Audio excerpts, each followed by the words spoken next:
మియాపూర్ భూ కుంభకోణం తెలంగాణలో దుమారం రేపుతున్న సంగతి తెలిసిందే.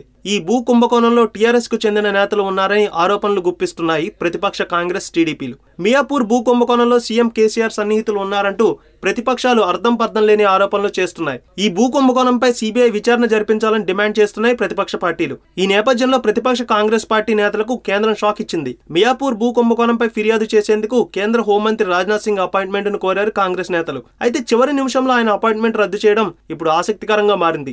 మియాపూర్ భూ కుంభకోణంపై సీబీఐ విచారణ చేయించాలని రాజ్నాథ్ సింగ్ కు ఫిర్యాదు చేయాలని కాంగ్రెస్ నేతలు భావించారు. అయితే చివరి నిమిషంలో రాజ్నాథ్ అపాయింట్మెంట్ క్యాన్సిల్ చేయడంతో కాంగ్రెస్ నేతలకు షాక్ తగిలినట్లయింది. రాజ్నాథ్ సింగ్ అపాయింట్మెంట్ రద్దు చేయడంపై ఆగ్రహం వ్యక్తం చేస్తున్నారు కాంగ్రెస్ నేతలు. అపాయింట్మెంట్ ఇచ్చి రద్దు చేయడంపై మండిపడుతున్నారు. అసలు అపాయింట్మెంట్ ఇవ్వకపోవడం అప్రజాస్వామికం అంటూ విమర్శలు చేస్తున్నారు హస్తం నేతలు. సీబీఐ విచారణ చేపట్టే వరకు పోరాడతామంటున్నారు టీ కాంగ్రెస్ నేతలు. మియాపూర్ భూ కుంభకోణంపై సీబీఐ విచారణ కోరడానికి కేంద్ర హోంమంత్రి రాజ్నాథ్ సింగ్ అపాయింట్మెంట్ కోరామని, అయితే బుధవారం అపాయింట్మెంట్ ఇచ్చి తర్వాత రద్దు చేస్తున్నట్లు చెప్పారని సీఎల్పీ నేత జానారెడ్డి వెల్లడించారు. మరో రోజు తమకు సమయం కేటాయించాలని కోరగా అసలు అపాయింట్మెంట్ లేదనడం అప్రజాస్వామికం అంటూ జానారెడ్డి విమర్శించారు.